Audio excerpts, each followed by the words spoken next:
Hi, are there any questions?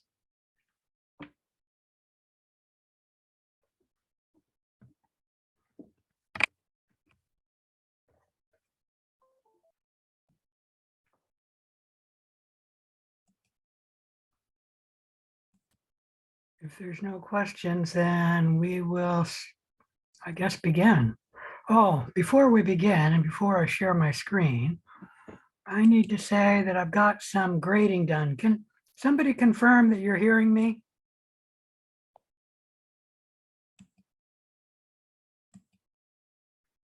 All right, I'm going to unplug this because it sounds like nobody's hearing me. Can you guys hear me now?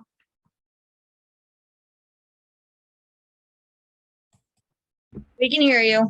Great. I did some grading and I know I did the last lecture and last lab. Let me go there so I can see what it was.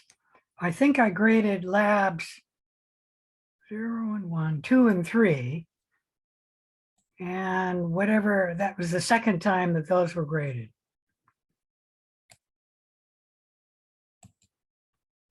Get my glasses on here. And then I graded the last lab the first time.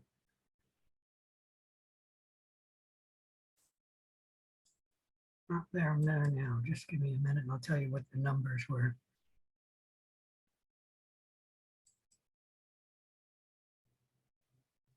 I also graded, although I think I did this before Tuesday, I did grade quiz 1A.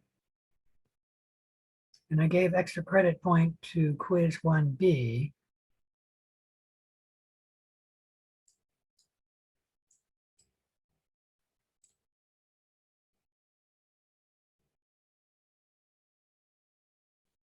And then I graded worksheet lecture 5.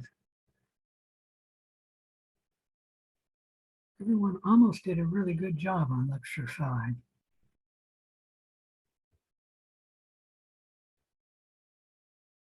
Yes, lab 0, lab 1, lab 2, and lab 3 have now been graded for 2 times. Meaning the final grades are up lab 0 through lab 3. And I graded for the first time lab 5. Oh, maybe that was lab 6. Let me check on that. Yeah, I graded for the first time lab 6. And then what was the lecture worksheet? Well, I already mentioned lecture 5. All right, any questions about the grading? If not, let me get out of the grade book and then I can share my screen.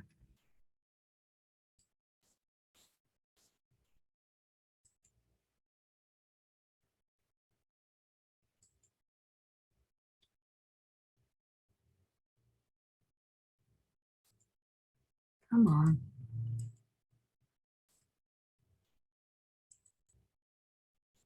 I should be able to see my screen now.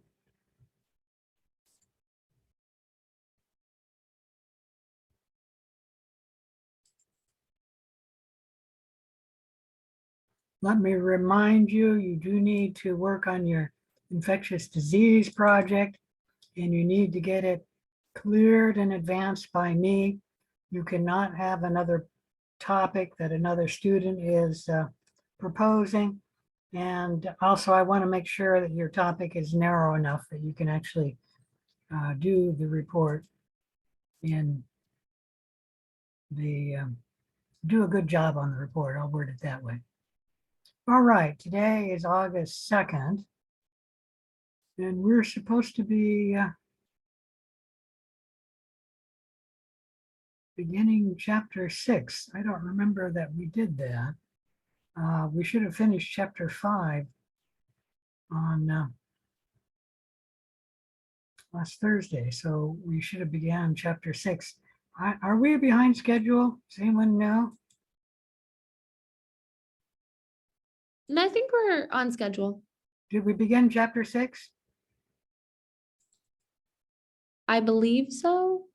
I didn't remember that, but let me take a look here. Let me look at chapter 5 and chapter 6.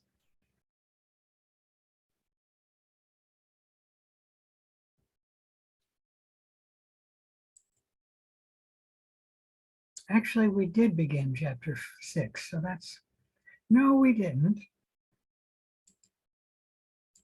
I don't remember talking about any of that. Let me see, chapter 5. Now I clicked on it. It's not coming up though.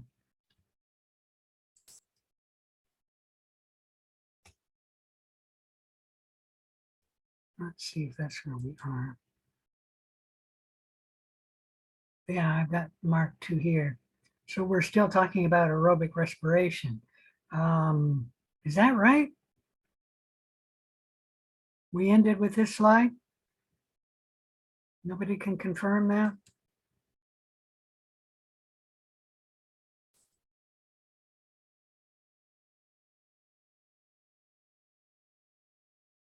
All right, I'm going to begin with that slide, and we are behind schedule, just to let you know. So I'm going to try and move rapidly. So the electron transport chain in eukaryotes occurs in the mitochondria along the inner mitochondrial wall or membrane, sorry, intermitochondrial membrane. Let me blow this up. The electron transport chain is a chain of proteins where the electron is carried by NADH or FADH2 through the electron transport chain.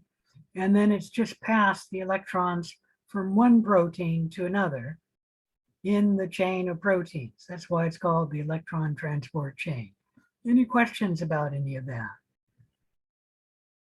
Now, prokaryotes don't have an inner mitochondrial membrane, so it doesn't happen in the inner mitochondrial membrane of prokaryotes.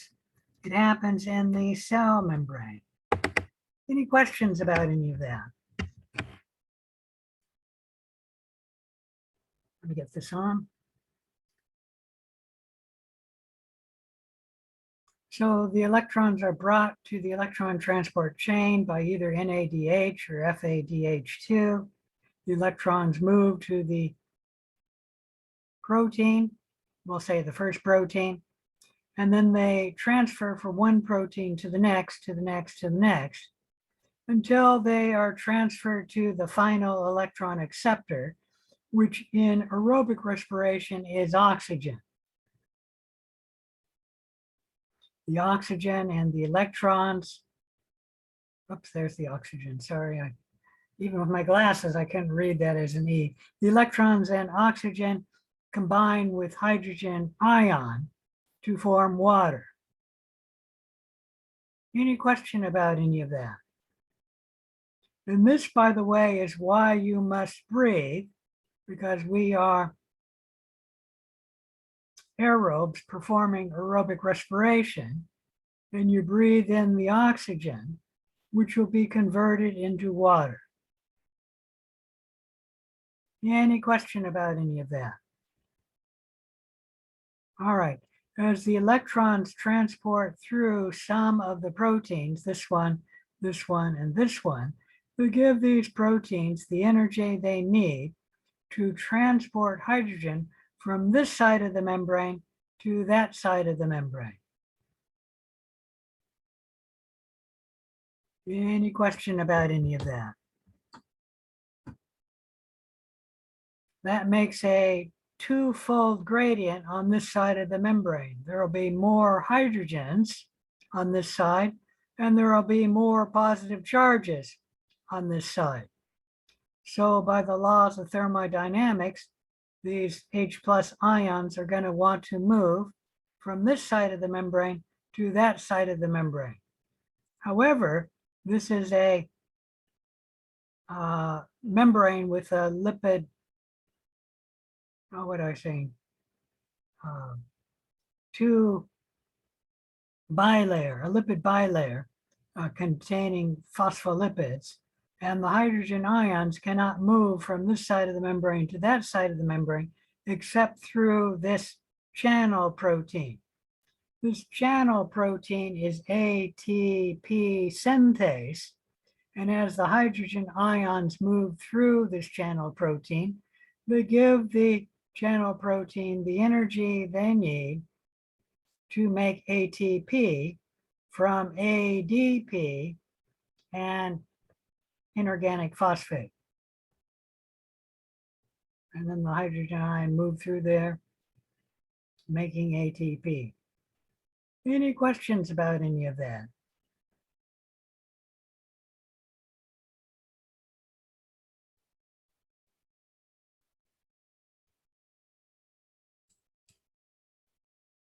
So in the electron transport chain, ATP molecules are made at high number in aerobic respiration during the electron transport chain. In the electron transport chain, eukaryotes can make 32 to 34 molecules of ATP per molecule of glucose. Prokaryotes are a little more efficient. They can generate 34 molecules of ATP. Now, when we're talking about eukaryotes, it depends what cell it is. If it is the heart, the liver, and the kidney, the eukaryote heart, liver, and kidney cell can generate 34 molecules of ATP in the electron transport chain per molecule of glucose. But if it's all other cells of the body, the skin, the nose, the brain, it'll be 32 molecules of ATP per molecule of glucose. Why do you think the heart, the liver, and the kidney are more efficient than cells like the skin, the nose, the eyes, the brain? Anyone have a guess?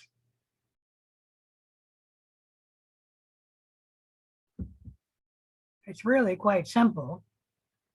And that is the liver, the kidney, and then the heart are always working.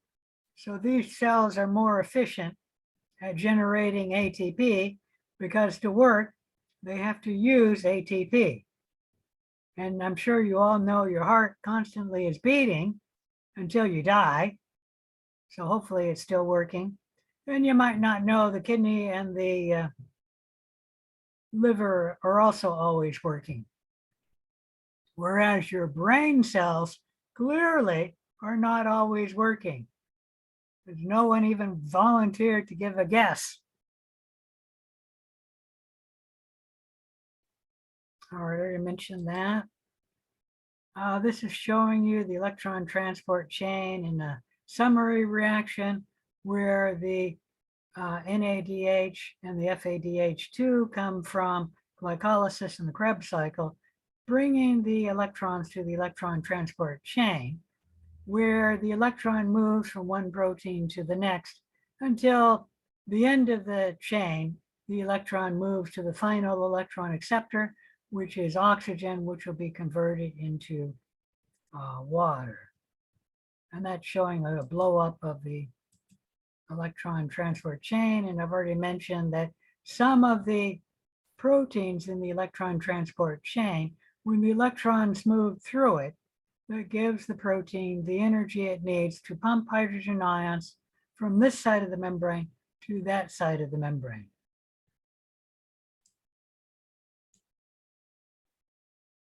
Let's go back one.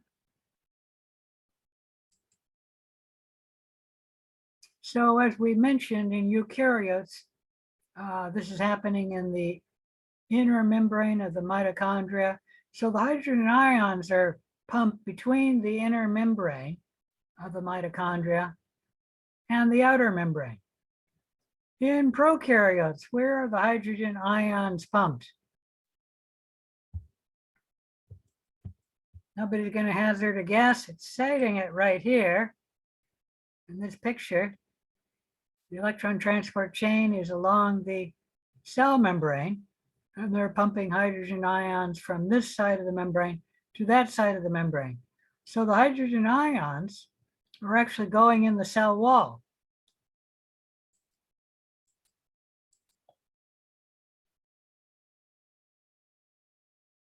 Oh, let me state, I did mention that there's a twofold gradient when we pump the hydrogen ions on this side.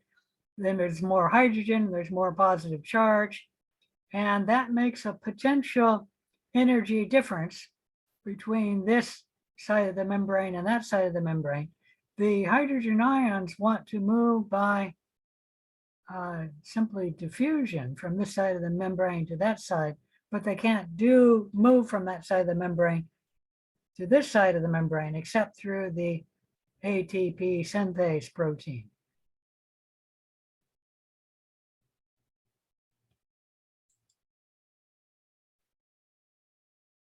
That's what chemiosmosis is, the movement of the hydrogen ions generating ATP.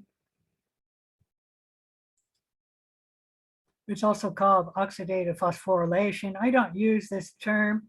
I only use electron transport chain, which comes from the fact that the electrons are moving from one protein to the next, so they're transporting. The electron transport chain, or ETC, can also be called electron transfer chain, very similar to transport chain, and electron transport phosphorylation, because ATP or ADP gets phosphorylated to convert into ATP. So for the complete oxidation of glucose via aerobic respiration, we generate 36 to 38 ATPs in eukaryotes. Remember, 2 are generated in glycolysis, and 2 are generated in the Krebs cycle. And then the rest, the vast majority, are generated in the electron transport chain. Prokaryotes are a little more efficient, and they generate 38 ATP per molecule of glucose. You must know the summary of aerobic respiration, and that is C6H12O6 glucose plus 6 oxygen molecules and 38 ADP and 38 inorganic phosphate make 6 CO2 molecules and 6 water molecules and 38 ATP molecules. Note that none of the oxygen is converted into CO2, that all of the carbon from CO2 comes from the burning of glucose. And that we discussed in glycolysis and the preparatory step in the Krebs cycle. All of glucose is converted into CO2. The water comes from the oxygen. And then the 38 ATP come from the 38 ADP.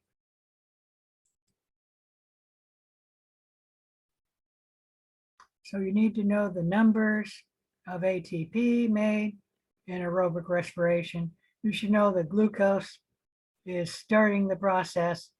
And then we get for eukaryotes 36 to 38 ATP, with 38 ATP only coming from the heart, the liver, and the kidney.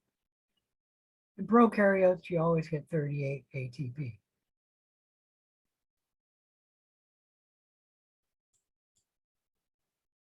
All right, let's briefly talk about anaerobic respiration. With anaerobic respiration, the final electron acceptor is another molecule other than oxygen.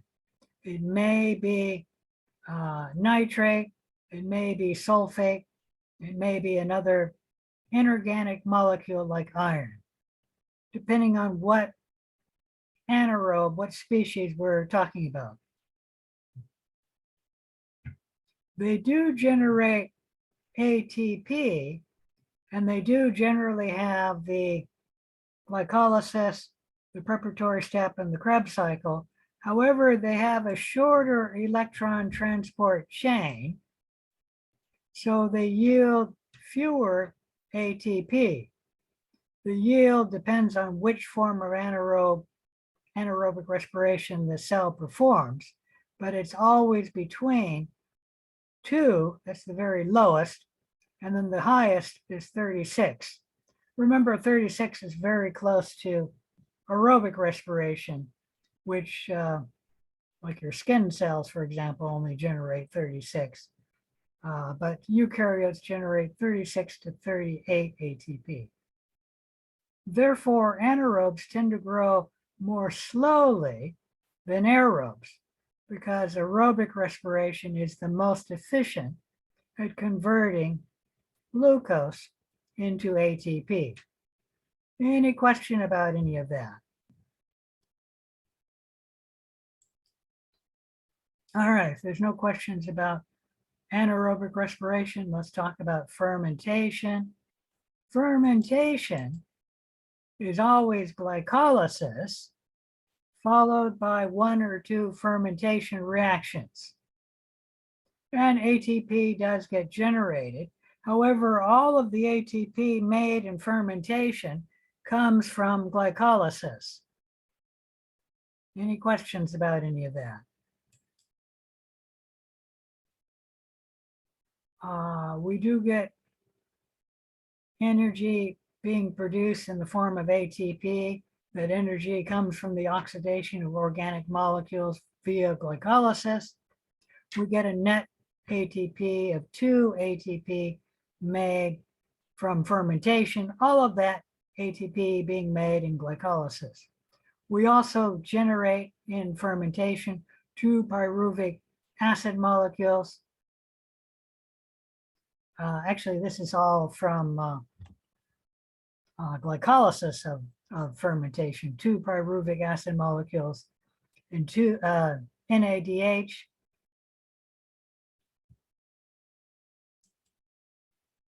After glycolysis, we have 1 or 2 fermentation reactions, depending on the fermentation we're talking about.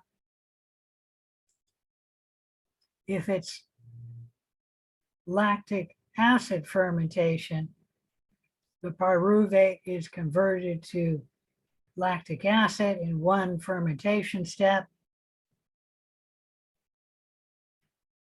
And then the NADH, which is generated in fermentation, the glycolysis part of fermentation, is in the second part of the fermentation used up. Why do you think the NADH isn't saved, like your muscle cell, if it's engaging in lactic acid fermentation? It could save up that NADH and just wait for oxygen to return to the muscle. And then the NADH could be used with the electron transport chain, generating far more ATP than the ATP of fermentation. Why do you think the muscle cell does not store that NADH and just wait for the oxygen to increase? Nobody has a guess? Well, you guys should think about that. It's actually illustrated up here why it's going on. And that is you need in glycolysis NAD+. And if you don't regenerate the NAD+, then glycolysis cannot occur. And without glycolysis happening, you cannot generate any ATP by fermentation. Your muscle cells only engage in fermentation when there's a shortage of oxygen. So when the muscle has enough oxygen, it'll perform aerobic respiration.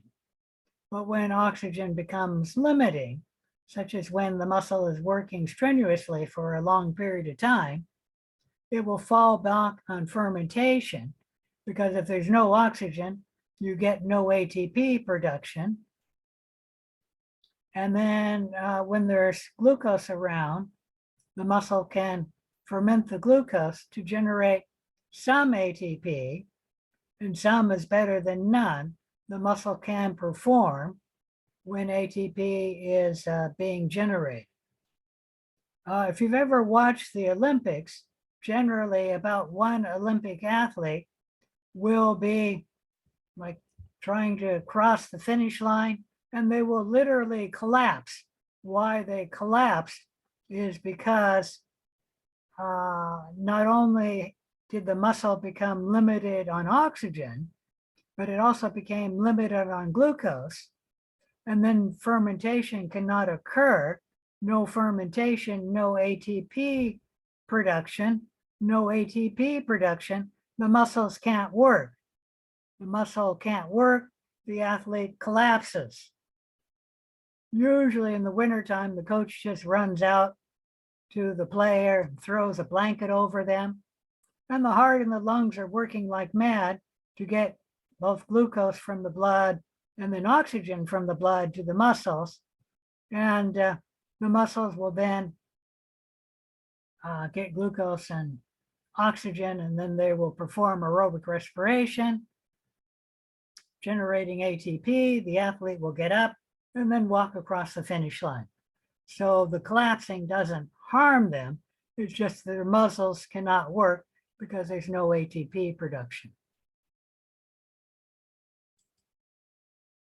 All right, there's two fermentation reactions we want to talk about in specific, and that is lactic acid fermentation, where the pyruvic acid is converted to lactic acid. And this you can feel as a muscle burn when the lactic acid is building up in your muscles. Lactic acid fermentation is actually quite common among bacteria, and we use it a lot to produce food, such as sauerkraut, yogurt, sausage, many cheeses, not all cheeses. We'll talk a little bit about that.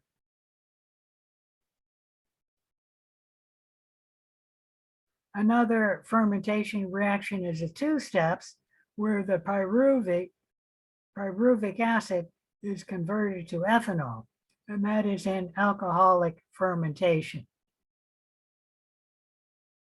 Any question about any of that?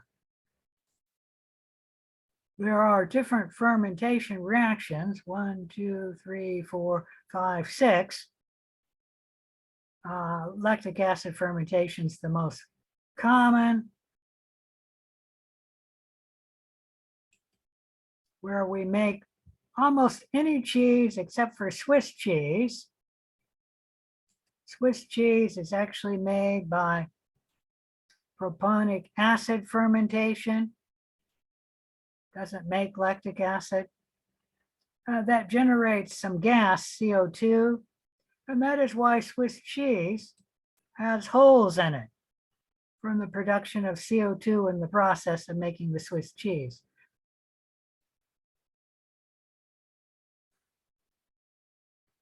Alcoholic fermentation is used in the making of beer and wine. Why beer has fizz. Wine is fermented in the open in a casket or in a barrel, and then the CO2 which is given off is escaping to the air. But if you were to cap the bottle, we don't call it wine, we call it champagne. The other fermentation reactions we won't talk about much, other than to say that they make a bunch of useful products for industry, like isobutanol, acetone, isopropyl alcohol. And this slide is showing you just some of the different types of fermentation, what we use it for in industry. You don't need to remember any of that. And what the starting material is, and then the microorganism that performs it. Let me state that most of the fermentations are performed by bacteria, although different species. Like for lactic acid fermentation, it can be lactobacillus or streptococcus. And that lactobacillus makes yogurt. I'm not sure if streptococcus makes yogurt or not, but an exception is alcoholic fermentation is mostly done by Saccharomyces cerevisiae, which is a yeast.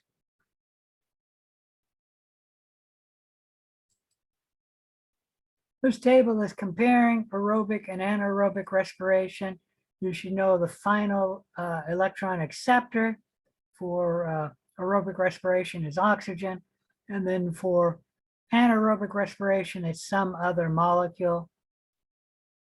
And then we're looking at the ATP production. For fermentation, you only make 2. For anaerobic respiration, it is variable, but it's something more than 2 and fewer than 38. And then for aerobic respiration, for prokaryotes, it's always 38. For eukaryotes, it's either 36 or 38.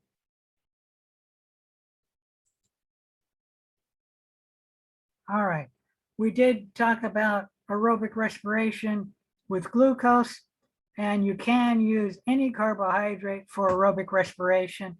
Generally, especially for us couch potatoes, the carbohydrate is just converted to glucose and then sent through aerobic respiration in the normal way.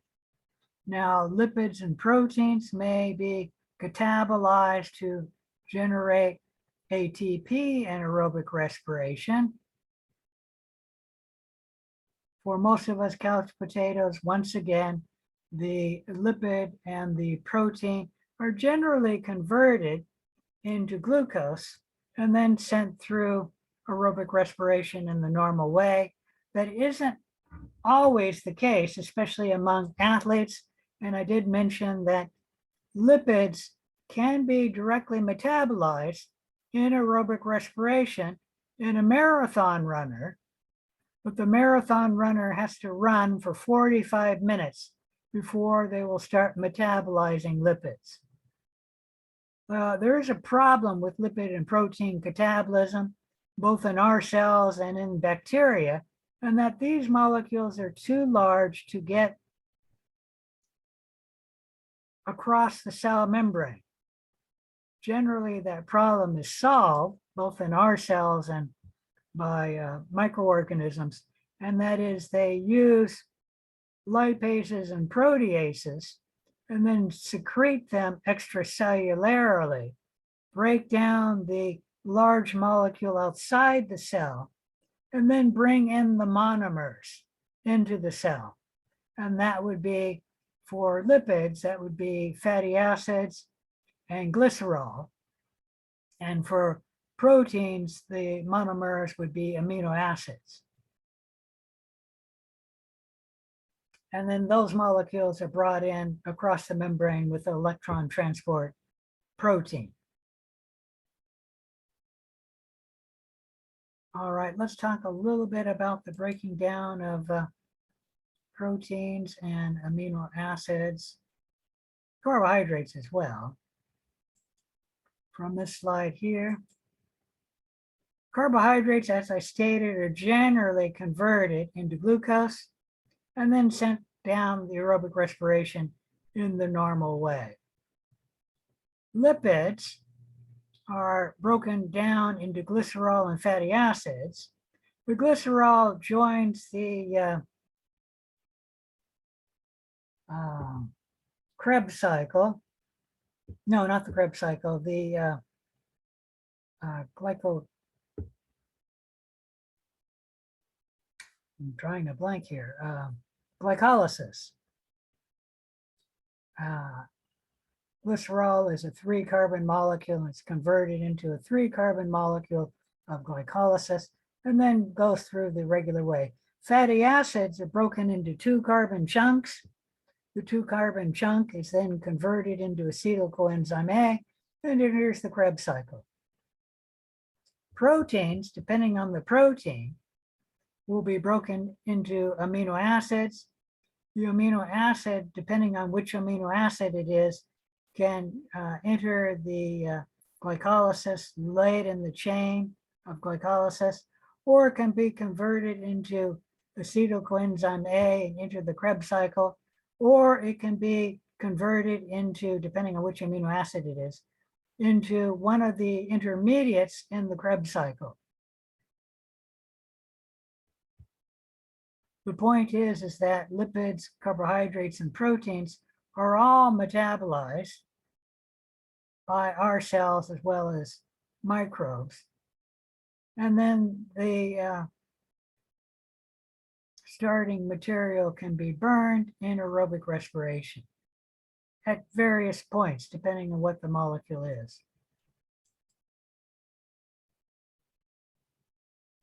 So the oxidation of glucose in aerobic respiration is the most efficient at generating ATP.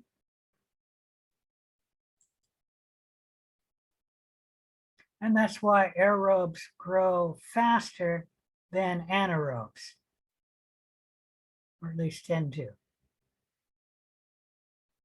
All right, I've talked about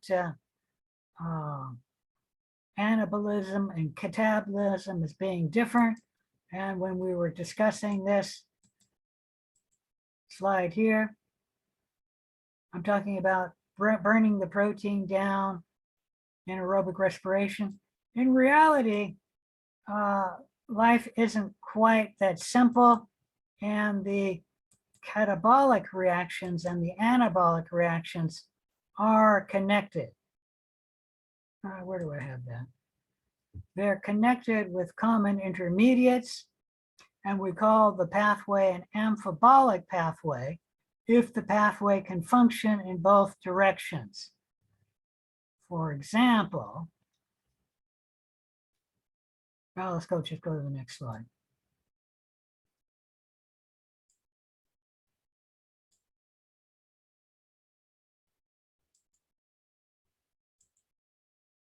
Not much better, but a little better.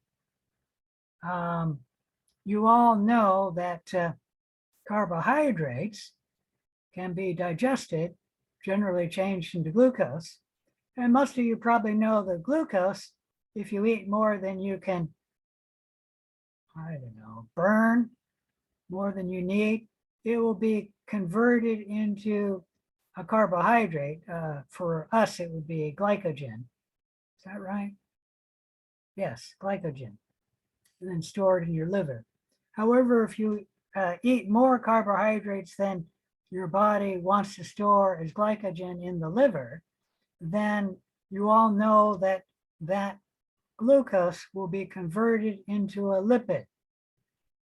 And right here, we can see that glucose can be converted into acetyl coenzyme A, or an intermediate in the glycolysis, to make glycerol and the fatty acids. And then we'll make lipids, and then we'll store the lipid down as body fat. So I think you all know that glucose can be converted to lipids, and lipids can be converted to glucose. The fatty acid can go into acetyl coenzyme A, and as you can see, this is double arrow and amphibolic pathway up to glucose. This is not shown as a double arrow because it's not one step. The same is true for amino acids. For most of us couch potatoes, we will not burn amino acids or lipids directly. We'll convert them to glucose and then send glucose down in the normal way in aerobic respiration. Any question about that? All right, I've sort of explained amphibolic pathways with humans, and that is lipids can be converted into carbohydrates and carbohydrates can be converted into lipids and vice versa. But humans are actually fairly poor at amphibolic pathways. Green plants and green photosynthetic bacteria are much better at it. And they can convert many different molecules to glucose. And they can convert glucose to, well, they can convert glucose essentially into almost any molecule that they need. Any question about any of that? All right, the last topic I want to talk about is photosynthesis, the conversion of light energy into cellular energy is stored by ATP. This chemical energy may be converted to convert atmospheric CO2 into glucose. This we call carbon fixation. It's performed by cyanobacteria, other photosynthetic bacteria, algae, and green plants. It is a mechanism of synthesizing organic compounds, which is extremely important for all other life because animals need to get these organic compounds from plants or some other photosynthetic organism. Any question about any of that?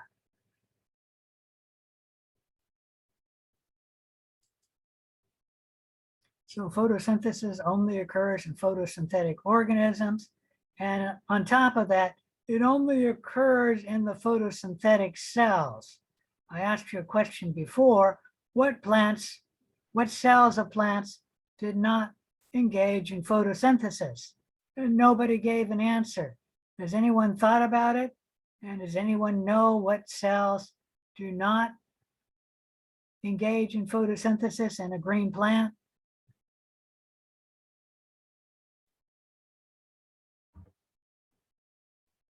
Well, it's obviously not the leaf because the leaf is green, so it is engaging in photosynthesis.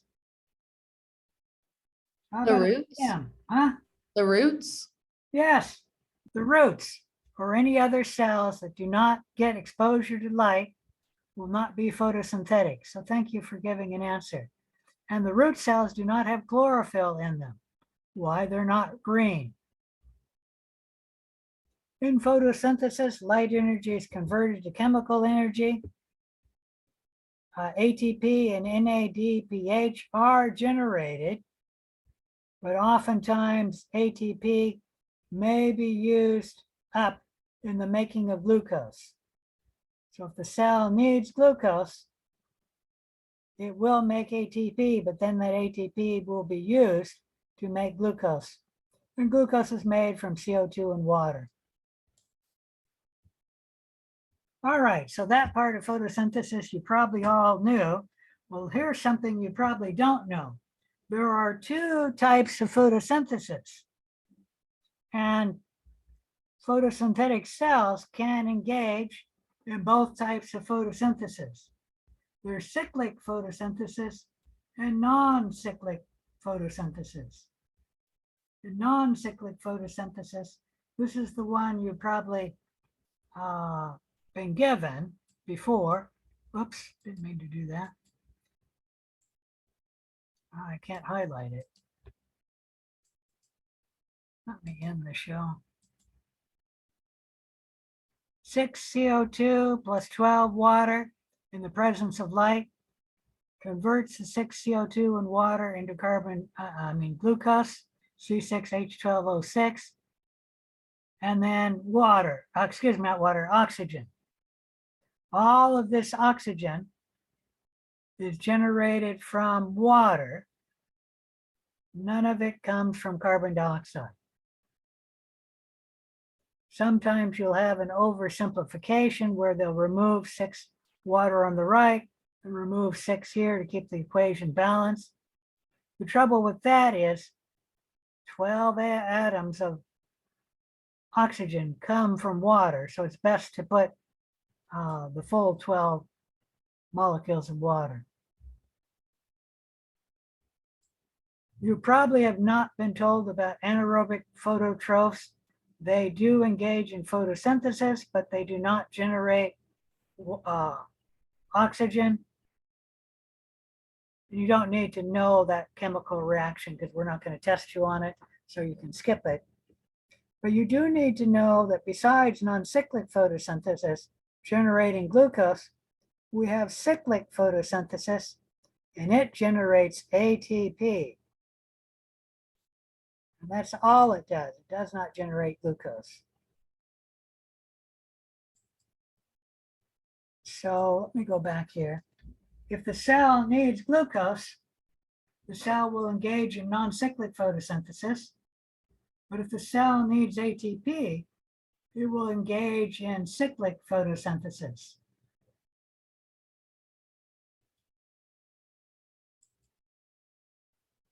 In cyclic photosynthesis, light strikes an electron in chlorophyll, which is in the photosystem 1 here. The electron then travels and moves through this protein, moving through that protein, moving to that protein, before moving back to this protein.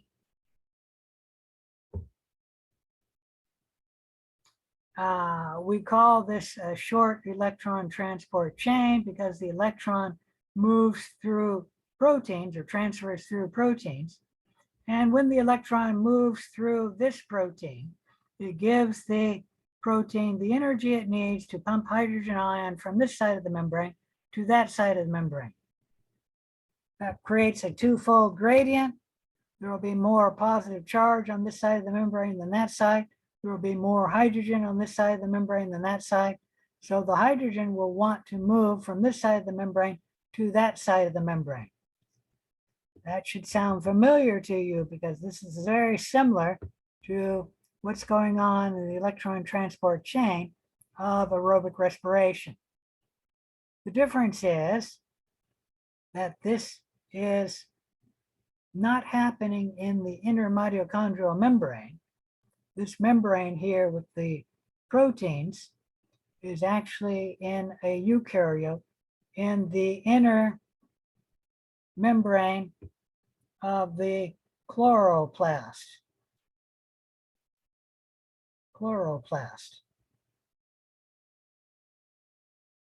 Now for prokaryotes, they don't have a chloroplast. And so this happens along the cell membrane. And in prokaryotes, this will be the outer portion of the cell. This will be the inner portion of the cell. So that the photosynthetic cell is pumping hydrogen ions in the same direction as the cell would pump hydrogen ions from aerobic respiration. Meaning the hydrogen ions are pumped outside of the cell, most likely in the cell wall. And then the hydrogen ions can want to move from this side of the membrane to that side of the membrane, but they can't move through this membrane except at this channel protein. And this channel protein is an ATP synthase enzyme. As the hydrogen ions move through the channel protein, they give the channel protein the energy it needs to phosphorylate ADP and phosphate into ATP. Any question about any of that? All right, the last slide is showing you some of the variation. We can have differences in the electron donor for glucose metabolism, aerobic respiration. The electron donor is usually coming from glucose. And for photosynthesis, that electron donor comes from sun, hitting the electron in the photosynthetic pigment, which is right here. And I forgot to mention why this is called cyclic photosynthesis, is the electron moves from one protein to another and then returns to the very same place that it started, meaning this protein in the chloroplast. Why it's called cyclic photosynthesis? Because the electron returns to where it began.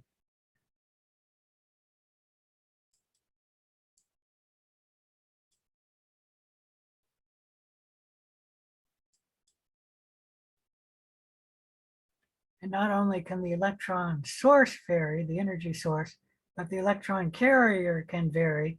You don't really need to know this. We will talk about NAD plus and NADH, so I expect you to know that, but you don't need to know it. This NADP, and then if you have a hydrogen attached, NADPH, is something that photosynthetic organisms have. We don't have it because we don't engage in photosynthesis. And then the final electron acceptor can vary.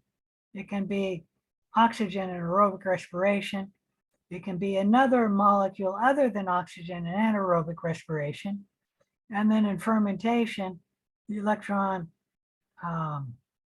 final electron acceptor is actually one of the products of glycolysis and fermentation. Any question about this chapter? If not, let's finish it.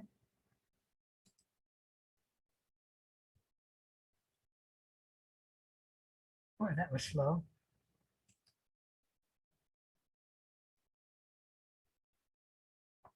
Let's move on to chapter 6. Chapter 6, microbial growth. When we're talking about bacterial microbial growth, or any microbial growth, we're referring to an increase in the cell number, not an increase in the cell size. And however, here I have a little video. Oops, wrong one. How that'll work. On microbial cell growth. I think it's bacterial cell growth.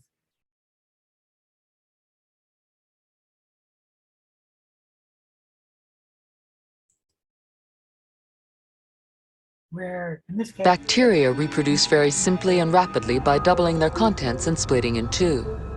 Just one bacterium, dividing every 20 minutes, could produce nearly 5,000 billion bacteria in one day.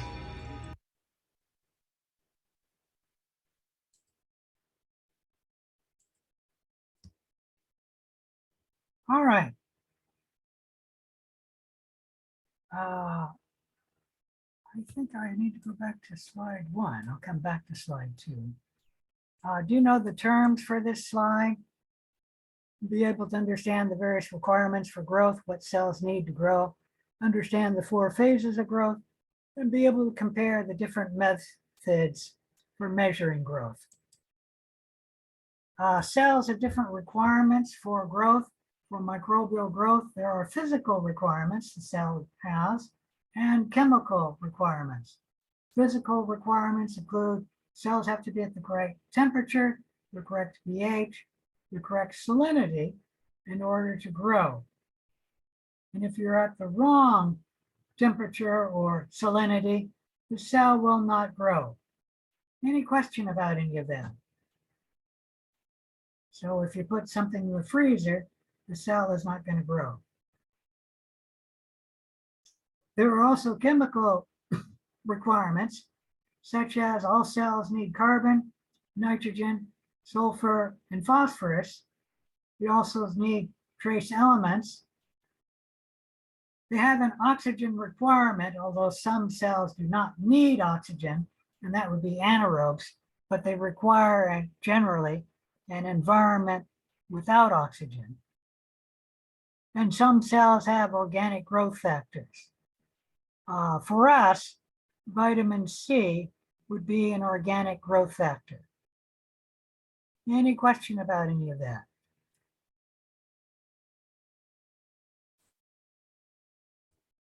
All right, let's talk about temperature. Each species, we're talking about microbes, has its own minimum, maximum, and then its optimum temperature for growing. And that's probably true for humans, although we tend to wear clothes and light fires and things like that to stay warm. But for a microbe, if you're below the minimum temperature, the cell can't grow. If you're above the maximum temperature, the cell can't grow. And then the optimum temperature is where the cell will grow the best, or what temperature the cell will grow the best. We can classify microorganisms on the basis of the preferred temperature range. We have psychrophiles, and these grow best around 10 degrees Celsius. These would be the organisms living and growing in your refrigerator. There are psychotrophs, and they grow best between 20 and 25 degrees. And these are the organisms which do not need to be incubated. They're generally pretty easy to grow. The mesophiles are organisms that grow best around 37 degrees Celsius, and all human pathogens are mesophiles. Thermophiles are organisms that grow best between 60 and 65 degrees Celsius. And then hypothermophiles are organisms that grow best at 95 degrees Celsius or higher. Now you should understand that the optimum that I'm showing you is not the optimum for all species in this category. The same thing with the range. The range can vary depending on the species. And an example is most human pathogens grow best at 37 degrees Celsius because that's their body temperature. But that's not true of Staphylococcus aureus, which grows best on the skin at a slowly lower temperature. What is it showing here? Well, I don't have it. The point is that organisms that grow on your skin grow best at a temperature slightly less than organisms living inside of you. Any question about any of that?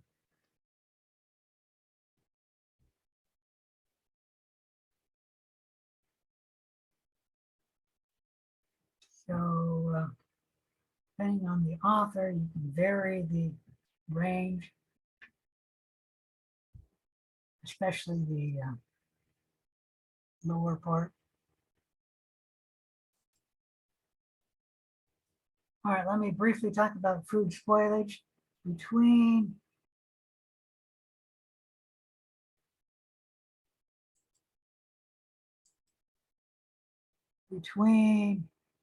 about 30 degrees Celsius, it's actually 32 degrees Celsius, and 150 degrees Celsius, or maybe a little bit less, organisms can grow.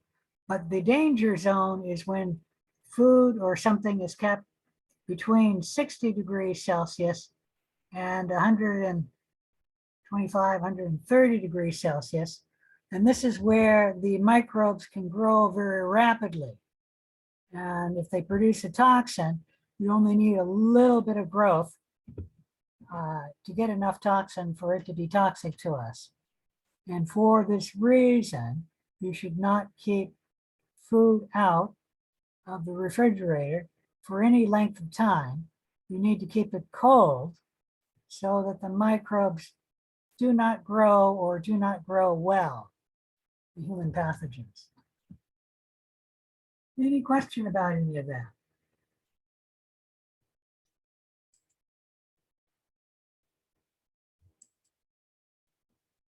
Most bacteria grow best around pH 7, so something like 6.5 to 8.5. We do have lab cultures, though, that grow best at different temperatures.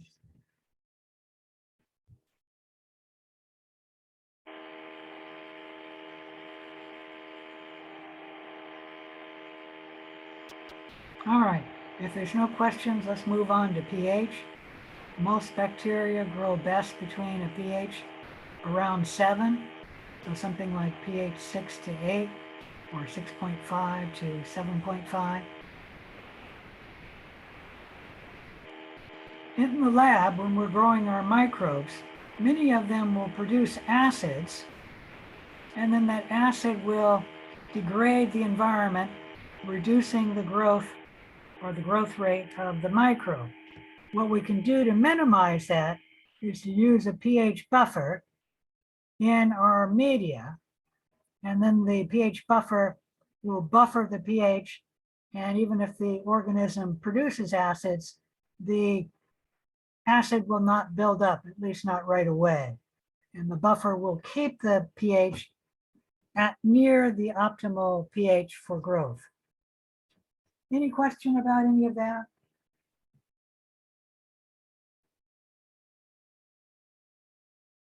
All right, acetophiles grow in acid environments, such as volcanic environments, like in a volcanic volcanic vent. And acetophiles grow best around pH 0 to pH 3. And you do have some acetophiles in your stomach. Please understand the stomach never gets as low as pH 0. Generally, the pH of the stomach is between pH 2 and pH 3. Occasionally, it can get much more acidic than pH 2, but never more than pH 1. Cells also have an osmotic requirement, meaning microbes require a certain amount of saline or else they're not going to grow. All organisms have an optimal saline concentration. Most bacteria grow best at or below 2% sodium chloride. But some organisms prefer a much higher osmotic pressure. And these, we say, are growing in a hypertonic environment where the solute concentration is higher outside the cell than inside the cell. And if the cell is a halophile, a salt lover, halo means salt, halophile means lover, or lover of salt, literally, then it prefers to grow with higher osmotic pressure. We can use high osmotic pressure to help preserve food. And that is why we tend to salt anything that we're going to keep around for about a week, even in the refrigerator. And the high salt prevents organisms from growing. The best example, which isn't really a salt, but it's high osmotic pressure, is molasses. Molasses can stay for years without bacteria growing in it because it has such a high glucose and polypeptide concentration.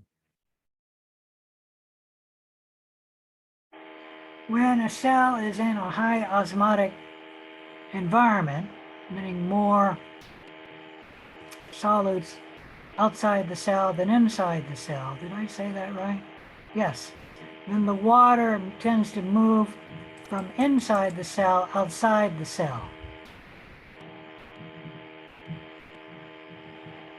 If that happens, then we'll get the pulling away of the bacteria membrane from the cell wall, and then the cell may die if it's sensitive to dehydration.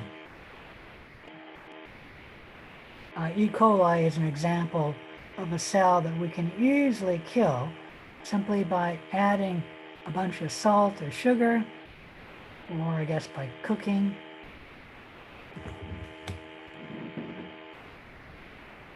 We can use high osmotic pressure to preserve food. Molasses is one, why it doesn't need to be refrigerated. And there's so much molasses in it that it doesn't go bad.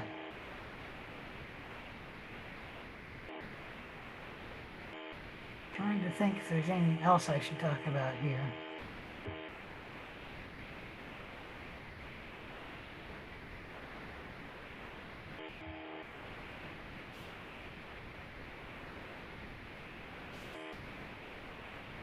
Halophiles are organisms that love salt.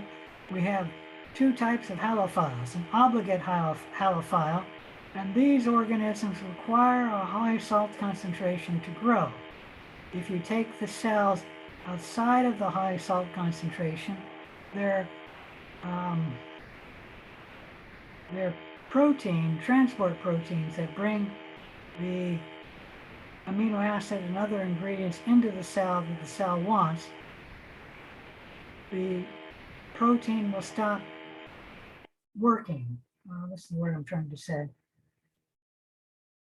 If you don't have the salt concentration correct, and the cell is an obligate halophile, it may not grow. And what's happening is the enzymes need the salt to form the three-dimensional pattern. And if you take away the salt, then the enzyme will unfold and take on a different pattern and may not be active. In this case, salt is coming up to the protein, and probably it is breaking the chemical bonds that would normally break. So the salt is preventing the breaking of the bonds. And then when we take the cell and put it into a low saline environment, that protein will break.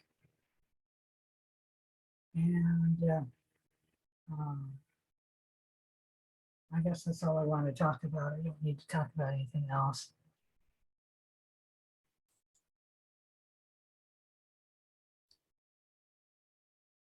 All right, carbon is an essential ingredient for cells.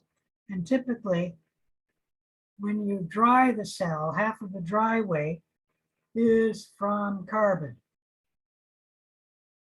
So if we were to dehydrate you, turn you into a mummy or something, half of your weight, this is the dry weight, would be from carbon. Carbon is used in many places in the cell, but it is used as a structural organic molecule. It is used in the energy source for making ATP. And it is used in many chemical reactions. We have two types. Heterotrophs use an organic carbon source, and we are a heterotroph. We get our carbon from the food we eat and the drinks we drink. A good example would be when you're eating lettuce, the carbon was fixed by the lettuce and then put as carbon in the lettuce.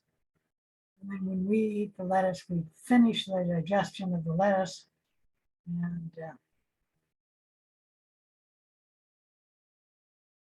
then the cell can get the energy needs from the burning of lipid. Carbon is used in structural organic molecules. It's used as an energy source, and it's used by many other proteins in the cell. Heterotroph, we already discussed. Autotroph means literally self-feeder, and autotrophs can generate the carbon dioxide they need simply by having access to CO2 and water. And green plants can then make any of the molecules it wants to, including glucose. Any question about any of that?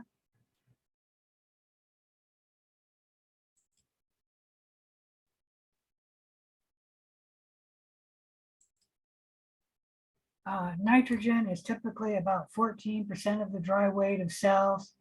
We find nitrogen in amino acids, in proteins, but it can also be found in DNA, RNA, and ATP. Nitrogen oftentimes is obtained from decomposition of a protein, but many bacteria can use ammonium, NH4 with a positive charge, or ammonia, or they can use nitrate or some other nitrogen source. A few bacteria, in fact, can convert nitrogen gas in the atmosphere and fix the nitrogen, making that nitrogen into a biological molecule.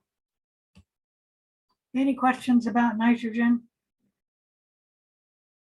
All right, sulfur and phosphorus are two other elements that everybody needs. Sulfur is in certain amino acids like methionine, and I don't remember the next one. So just say methionine. But sulfur is also in thiamine and biotin. Those are B vitamins. And it can be in DNA and RNA. Sulfur is generally obtained by decomposition of proteins. And we get our sulfur needs, most of us, by taking a sulfur supplement.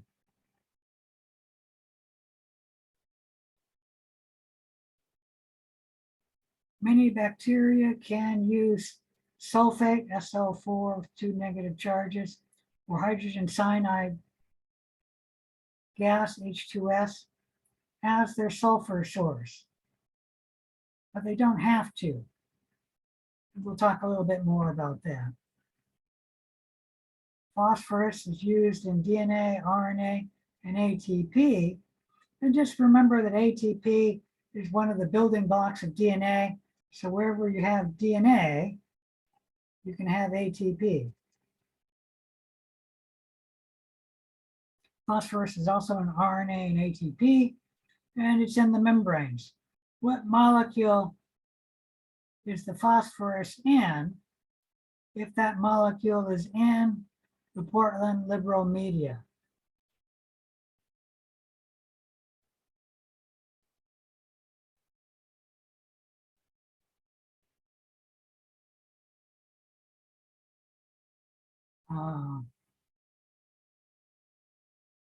Can you repeat that one more time? Okay. I'm not sure what if I was talking about sulfur or phosphorus. Phosphorus is found in DNA, RNA, ATP, and in the membranes.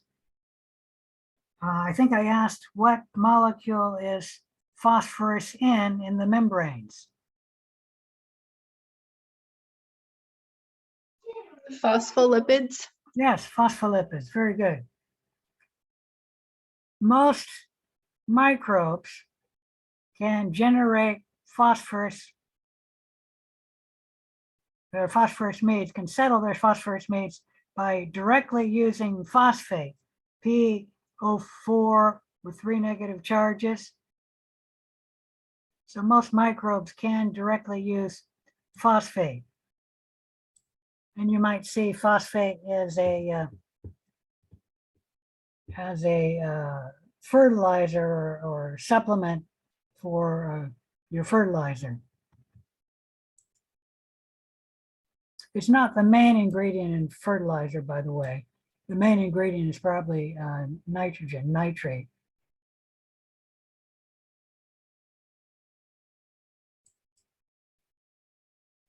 Let's see. Humans cannot fix nitrogen at all, cannot use nitrogen, cannot use ammonia, cannot even use nitrate. Okay, we do have nitrate in some of our foods as a preservative, but we cannot digest the nitrate. We cannot use it. Our nitrogen has to come from a biological molecule made like a plant. And that's true for sulfur and, well, not for phosphorus, true for sulfur as well. Most of the sulfur we get is already in the protein.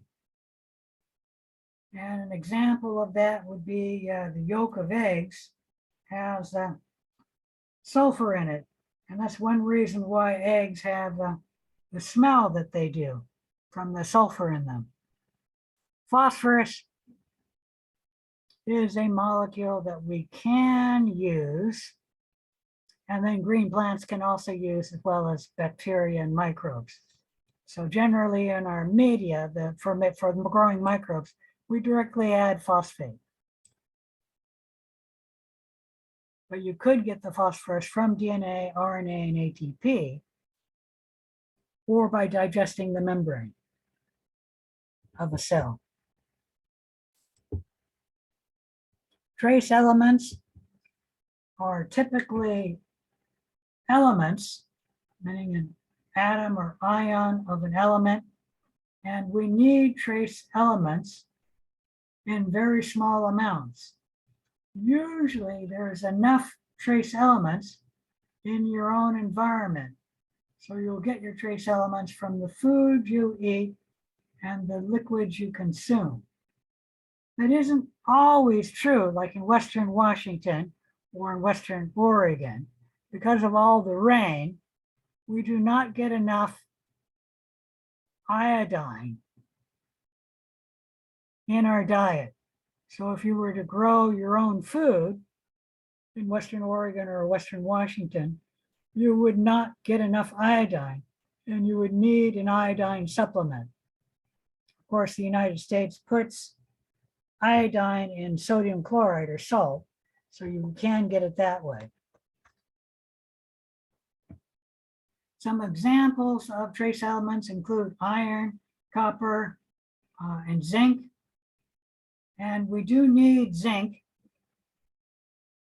but we don't need very much of it. And generally with zinc and copper and iron, we simply get enough from the food we eat.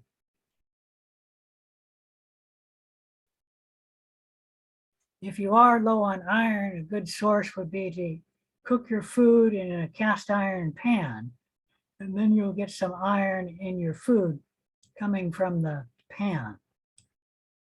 Another good source of iron, of course, is red meat.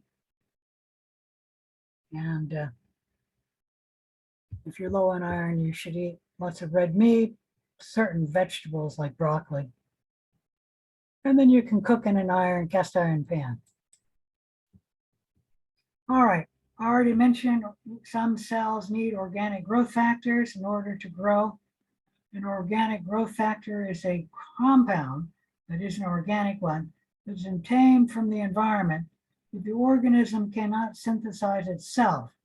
So the organism needs to get this organic compound in some other way, usually from consumption of the organism's food. An example is vitamins, like vitamin C is an organic growth factor in humans. And we must get vitamin C in our diet, otherwise we will become sickly and then eventually die. I'm not entirely certain what all vitamin C does, but it's helped in the building and maintaining of the body. And it also aids in getting certain diseases. Oh, and it's also an antioxidant. We'll talk a little bit about that later. Certain essential amino acids are also an organic growth factor, and this would be an amino acid, for example, that we cannot make and we have to get in our diet. One such example, you don't need to know this, is lysine. It is an essential amino acid. We must get it in our diet because we cannot make the amino acid lysine. And then some other examples I need to talk about are purines and pyrimidines.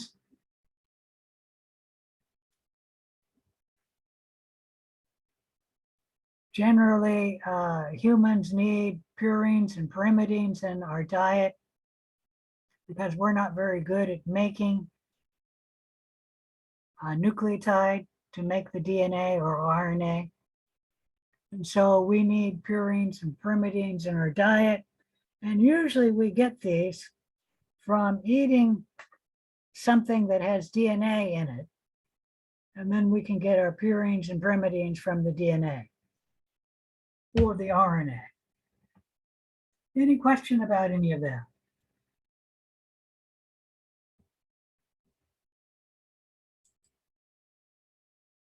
All right. All organisms have an oxygen requirement. Even if the oxygen requirement is 0, we do say the organism has an oxygen requirement. Oxygen is, in a sense, a poison. And even those of us who engage in aerobic respiration, we have to take care of the poison or toxic forms of oxygen.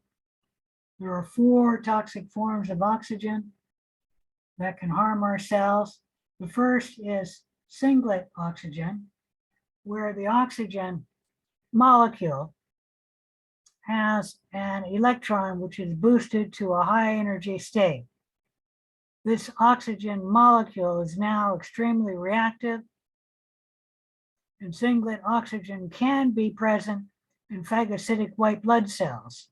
The phagocytic white blood cell will expose whatever the phagocyte is trying to kill to singlet oxygens.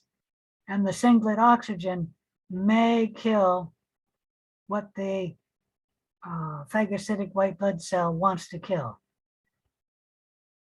Any question about any of that? All right, the second form of a toxic oxygen is superoxide free radicals. A free radical is a molecule or atom or ion that has an extra electron, just one. And the trouble with the free radical is this molecule is very unstable. Whatever it bumps into, it will steal another electron from what it bumps into. Oxygen doesn't like to be with a -1 charge. Oxygen likes to have a -2 charge or be neutral, electrically neutral. When superoxide free radicals bump into other molecules, they can damage the other molecule, stealing an electron from them, meaning whatever the superoxide free radical bumps into, it tends to damage. Superoxide free radicals are made in aerobic respiration, at least when oxygen is the final electron acceptor, and that'll be all aerobic respiration. And then the superoxide free radical can damage the cell. Like if it bumps into the DNA, it will steal an electron from the DNA and mutate the DNA, but it can bump into a protein and then damage the protein so it's non-functional. How the body deals with superoxide free radicals, because whenever we're around oxygen, we will generate a superoxide free radical, is the body neutralizes it by the enzyme superoxide dismutase, also called SOD, where it takes two superoxide free radicals, combines it with hydrogen in the presence of SOD to make hydrogen peroxide and oxygen. Any question about any of that? All right, hydrogen peroxide is toxic to cells, so the cells have to have a means for removing this, and our cells have an enzyme, which many microbes also have, which is catalase, and it will degrade peroxides. And here's our third toxic form of oxygen, and it's peroxide ion, such as hydrogen peroxide, which, as you know, is an antiseptic in many houses. You can buy it on the shelf over the counter. How the body removes peroxide ion, or humans, is that we have the enzyme catalase, which takes two peroxide ions and makes two water molecules in oxygen.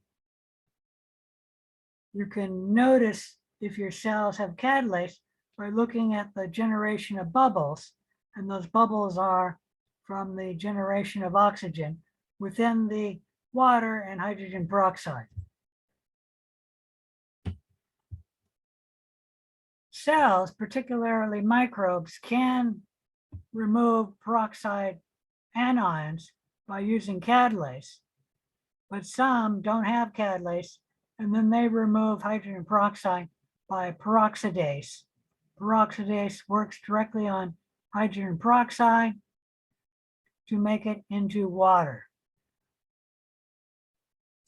Water, of course, not being toxic to the cell, and then peroxide anion is toxic to the cell. Do not get peroxide anion confused with singlet oxygen. Let me go back. Singlet oxygen, or the hydroxide ion. Let me show you that. Actually, I can just do a new one here.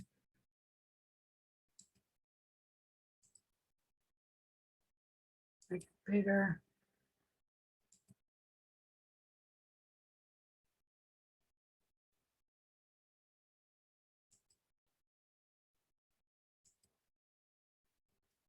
So we mentioned that water can split. Why is that working?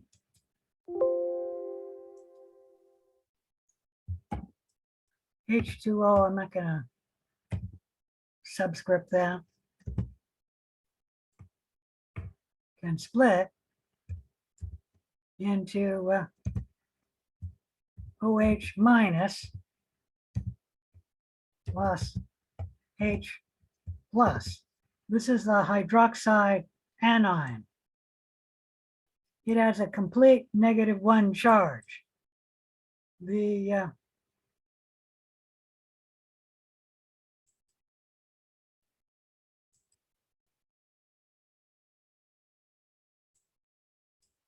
singlet oxygen has a complete negative charge, but it's an oxygen molecule with a negative charge.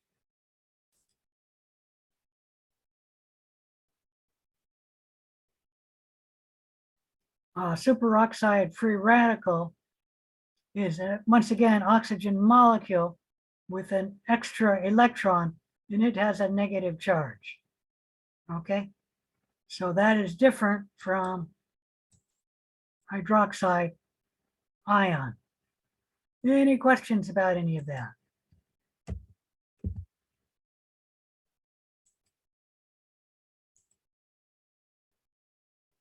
All right, we talked about that. The fourth toxic form of oxygen is hydroxyl radical. You'll note that this OH group has an electron, but not a negative charge. So this actually has 2 electrons here, and the extra one is the negative, giving it a negative charge. If we only had 1 electron there, it then is an OH group without a charge. So it's not that negative part. And that is from the electron, which I'm going to put right there. And the trouble is, electrons don't like to be in singlets. They like to be in doublets. I don't know how I can get 2 of them there. I'm just going to go like that. They like to be paired. And when you have the 2 there, that will have a -1 charge, which could be -1, but they never put the 1 if it's just negative.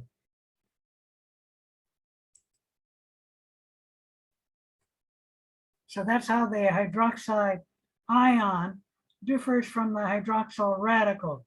This hydroxyl radical is once again a radical, a molecule with a free electron, and whatever it bumps into, it tends to steal an electron from what it bumps into, and it damages whatever it bumps into.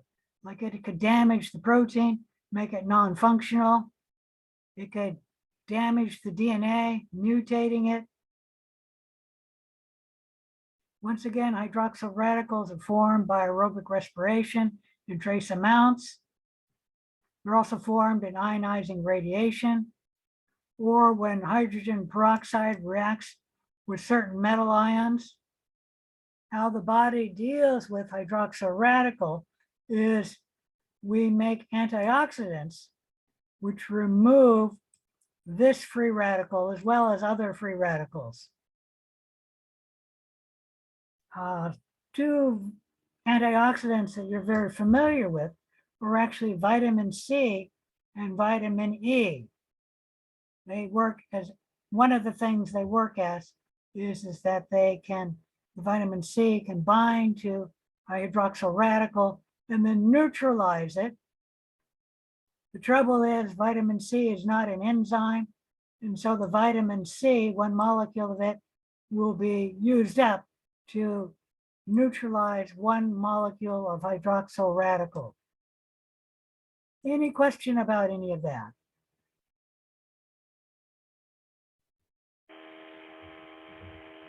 All right, no question, let's move on.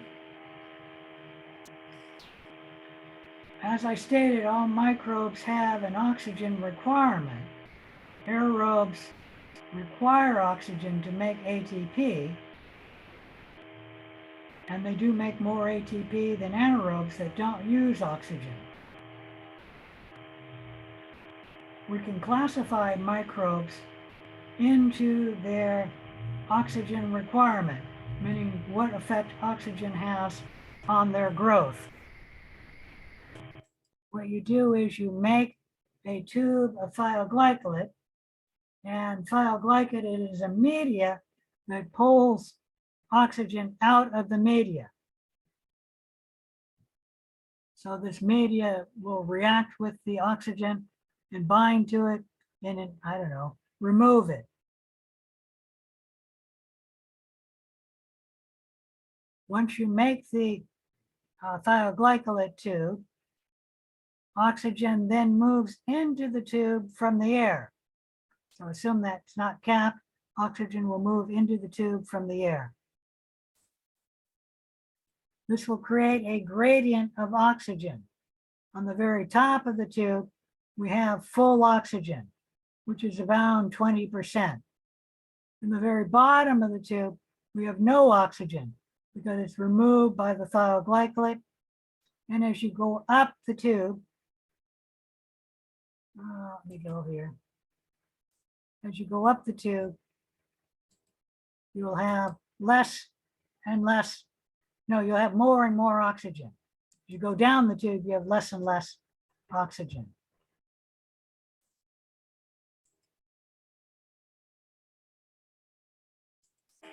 Let me open up Paint.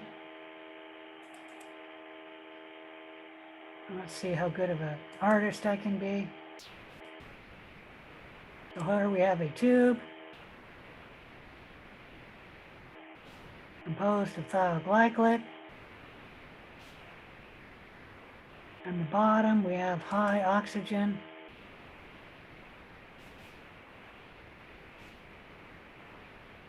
I mean, low oxygen or no oxygen. So let's say no oxygen.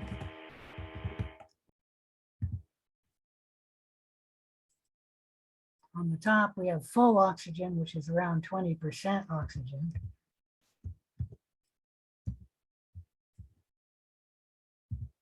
Oh, didn't get that right.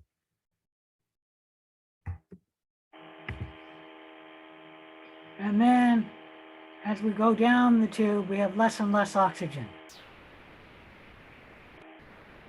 Any questions about the gradient and the thioglycolate tubes? I guess I'll put it right here, thio tube.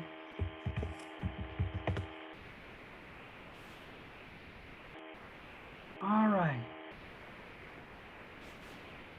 If we only see microbial growth growing at the bottom of the tube, then we know we have an obligate anaerobe, and it will only grow in the absence of oxygen.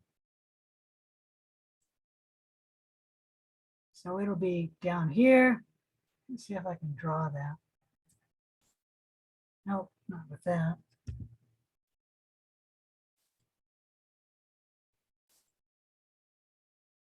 So we'll have lots of growth at the bottom of the tube. Let me make it dark. And then as we go up the tube, we'll have less and less growth. So we have a little bit of growth here. And then a little bit of growth here. And then in this region, you have no growth. So the further you go up, the less growth you have. Any question about any of that?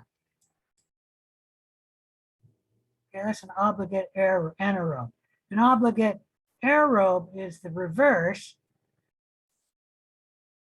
See if I can erase this.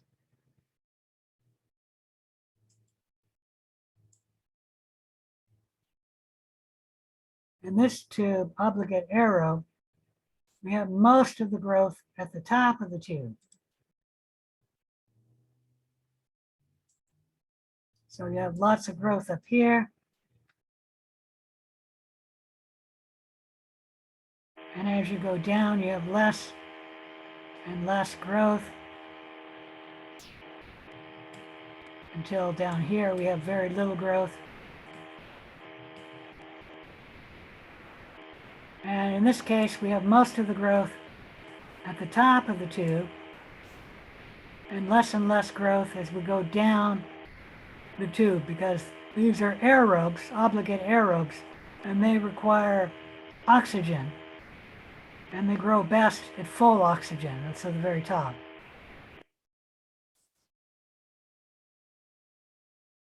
All right, let's talk about a facultative anaerobe next. Come on, shrink that a little. This is an anaerobe, so it can grow everywhere in the tube. So we will get growth all the way down the tube, just less growth as we go down further and further. And then down here we'll have bits. And then at the very bottom we'll just have small amounts. Or maybe I'll go 3 dots here.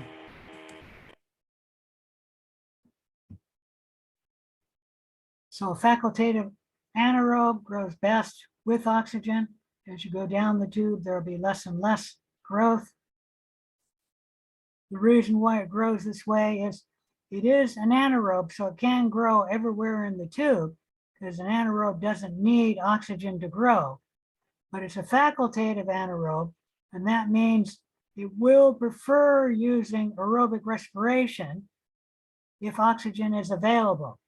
And at the top of the tube, oxygen is available, so they will perform aerobic respiration.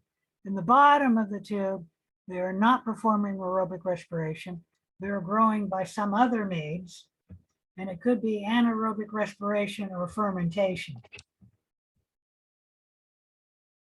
And this should really have 1 dot right here to emphasize that the growth for the bacteria grows less as you grow higher. And then for this one, we should really only have 1 dot down here because the growth decreases the further down you get in the tube. Any questions about facultative anaerobes? All right. The next is a aerotolerant anaerobe. It is an anaerobe, so it does not need oxygen to grow, but aerotolerant anaerobes have all of the enzymes they need to inactivate toxic forms of oxygen. So because of this, the anaerobe will grow everywhere in the tube uniformly. It doesn't need oxygen, so it grows as well down here as up there. And it grows up here where there's oxygen because it has the enzymes it needs to detoxify the toxic forms of oxygen. Any question about any of that? All right, the last example is a microaerophile. These organisms are aerophiles, so they are engaging in aerobic respiration. And if you remove the oxygen, they will not grow because they require oxygen to grow because they can only perform aerobic respiration. However, the microaerophile does not grow best at the top of the tube. It grows best somewhere in the middle of the tube where the oxygen is lower than at the top of the tube. an example of a bacteria that grows best in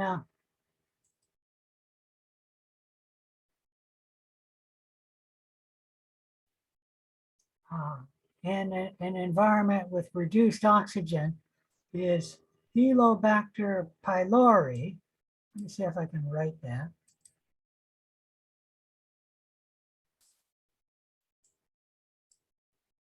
Helicobacter pylori. It grows in your stomach, which it grows best between 2 to 10% oxygen,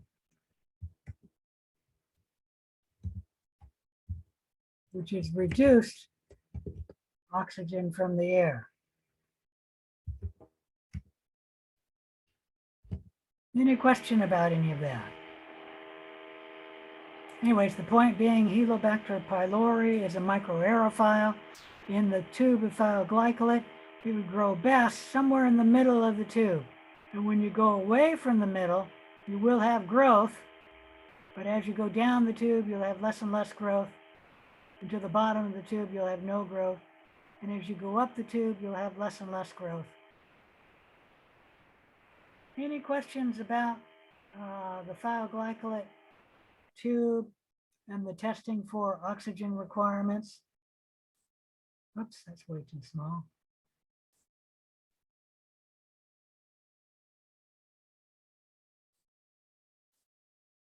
All right, there's no questions. Let's move on. I think I can close that.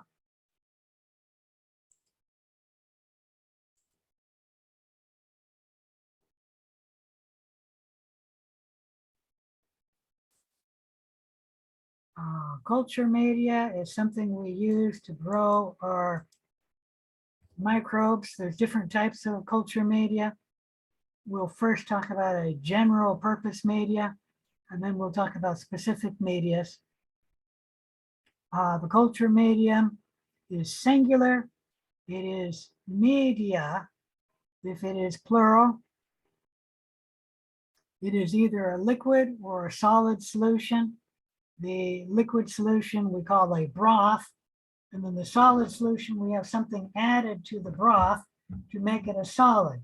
Usually it's agar, but there are other solidifying agents. If you were to go to a microbiology lab, you would be given a sterile tube of culture media. Sterile meaning it has no living microbes. And then the inoculum is the microbes you introduce into the media. The culture is what we call it. The microorganisms growing in the culture medium, we call a culture. There are a very wide variety of media available to microbiologists. If you were in the lab, I'd show you a book, and the book is about that thick,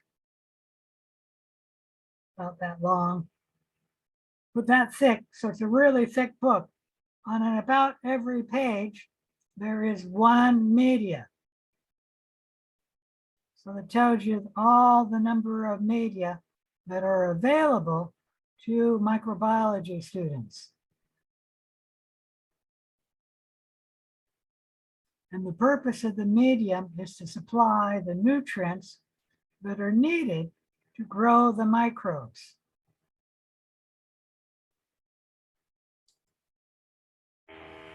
So the media supports microbial growth. How it does that, the media has to provide an energy source, it has to provide a carbon source, it has to provide a source of nitrogen, sulfur, phosphorus. Trace elements are usually in the water itself or the ingredients of the media. Meaning trace elements are not usually added to the media, but they could be added. And then if the organism requires an organic growth factor, you have to supply the organic growth factors. So everything that is needed by the organism needs to be supplied. I'm going to put right here for Streptococcus pylori. pylori. Um, It has organic growth factors required. And how we supply those is we grow it on red blood cells. So the red blood cells can provide the Streptococcus pylori with the organic growth factors that the organism needs to grow. Any question about any of that? All right, if there's no questions, I think I'll stop here and then we will continue with the lab at 7 o'clock. And let me check and see. Come on, go away.